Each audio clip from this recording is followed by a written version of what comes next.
Bullying merupakan segala bentuk penindasan atau kekerasan yang dilakukan dengan sengaja oleh satu orang atau sekelompok orang yang lebih kuat terhadap orang lain, dengan tujuan untuk menyakiti dan dilakukan secara terus-menerus.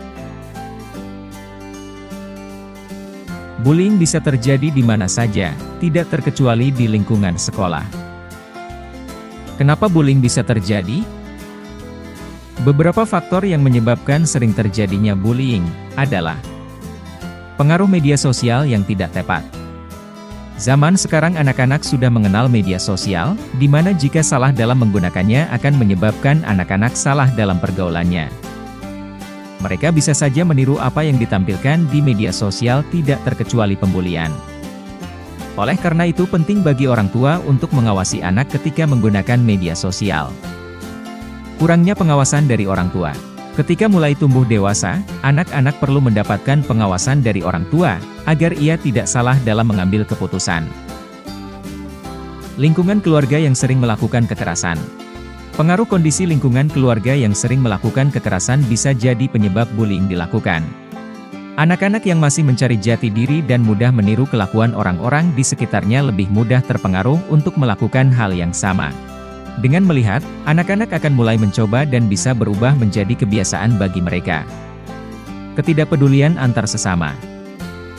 Rasa ketidakpedulian juga menjadi salah satu penyebab bullying sering terjadi. Teman-teman yang tidak peduli, orang tua yang tidak peduli, bahkan guru di sekolah yang tidak peduli juga.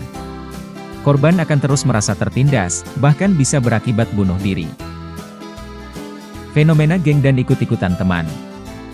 Saat ini fenomena ini banyak digunakan sebagai ajang menunjukkan kekuatan dan kekuasaan dari geng tersebut. Dalam kasus perundungan, korban yang dibuli adalah anak-anak yang mempunyai perbedaan dengan anak lainnya. Si pembuli akan merasakan kepuasan tersendiri ketika sudah melampiaskan kekesalannya. Ada bermacam-macam bentuk bullying. Bullying fisik. Menurut National Center Against Bullying, jenis perundungan fisik bisa berupa menghalangi jalan korban, menyandung, mendorong, memukul, menjambak, hingga merusak barang. Bullying verbal. Bullying verbal bisa dilakukan dengan kata-kata, pernyataan, julukan, dan tekanan psikologis yang menyakitkan atau merendahkan. Pengucilan. Anak tidak disakiti secara fisik maupun verbal, tetapi justru dimusuhi dan diabaikan oleh lingkungan pergaulannya. Anak akan kesulitan mencari teman, karena biasanya pelaku punya pengaruh yang cukup kuat untuk membujuk orang lain mengucilkan si korban. Cyberbullying. Cyberbullying tidak dilakukan di lingkungan sekolah atau kehidupan sehari-hari secara langsung, namun, pelaku melakukannya di dunia maya melalui internet. Perundungan ini bisa dibilang salah satu jenis yang cukup baru. Perundungan yang terjadi biasanya berupa hinaan atau sindiran. Bisa juga berupa gosip tentang anak yang disebarkan melalui media sosial. Bullying seksual. Jika anak Anda sudah memasuki usia remaja awal, jenis perundungan ini lebih mungkin dialami. Pelaku perundungan akan mengomentari, menggoda, berusaha mengintip, bahkan menyentuh korban secara seksual. Tak hanya itu, jenis perundungan seksual pada remaja adalah jenis perundungan dengan cakupan yang cukup luas. Dimulai dari menyebarkan foto korban yang bersifat sensual dan pribadi, mengambil foto korban diam-diam dengan tujuan memuaskan gairah seksual pelaku, atau memaksa korban menonton atau melihat hal-hal yang berbau pornografi. Hal-hal yang perlu diperhatikan untuk mengetahui apakah anak menjadi korban bullying.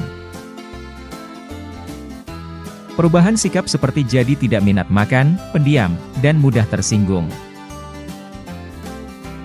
Anak tidak pernah membicarakan soal pertemanannya di sekolah atau marah ketika Anda menanyakannya.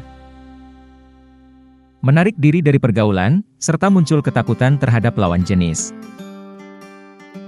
Menjadi sangat protektif terhadap alat-alat elektronik yang dimilikinya seperti ponsel atau komputer. Nilai mata pelajaran perlahan menurun. Terjadi krisis percaya diri serta gaya berpakaian berubah. Timbul luka memar di wajah, tangan, punggung, dan bagian tubuh lainnya secara tiba-tiba. Kebanyakan remaja yang mengalami perundungan tidak mengerti sepenuhnya apa yang terjadi. Mungkin ketika merasa tertindas, mereka akan merasa ketakutan atau bahkan marah tanpa tahu harus melampiaskan pada siapa. Itulah pentingnya menyadari sejak dini tanda-tanda bullying yang terjadi pada anak. Hal ini dimaksudkan agar orang tua bisa mendampingi dan mencari solusi sebelum kondisinya bertambah parah. Lalu bagaimana jika anak sudah mengalami bullying? Ada beberapa langkah yang perlu diambil saat bullying terjadi pada anak remaja Anda. Bantu anak untuk mencari solusi bersama. Bullying yang terjadi pada remaja biasanya membuat anak merasa tidak berdaya, putus asa, dan ketakutan. Penting bagi Anda untuk meyakinkan ia untuk mencari jalan keluarnya bersama-sama. Berikan dukungan dan semangat pada anak. Pastikan bahwa kondisi di rumah cukup tenang, mendukung, dan aman buat anak.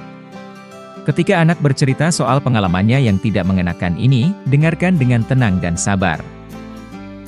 Kumpulkan bukti untuk pihak berwenang. Jika bullying yang dilakukan terbukti secara fisik dan seksual, jangan ragu untuk membicarakan masalah ini dengan pihak sekolah. Jangan biarkan anak Anda terus-terusan mendapat perundungan hanya karena Anda merasa tidak enak untuk membicarakannya dengan pihak sekolah. Bangun kembali kepercayaan diri anak. Sangat wajar jika anak sangat ketakutan, cemas, marah, dan sedih dalam waktu yang bersamaan. Sebagai orang tua, peran Anda dibutuhkan untuk membuatnya tenang dan mengembalikan kepercayaan dirinya. Ajari anak Anda untuk melawan hinaan atau ejekan dari pelaku dengan cara yang dewasa. Bullying adalah perilaku yang salah dan tidak dibenarkan, oleh karena itu didiklah anak dengan baik dan benar agar tidak menjadi seorang pembuli yang bisa menyakiti orang lain. Terima kasih.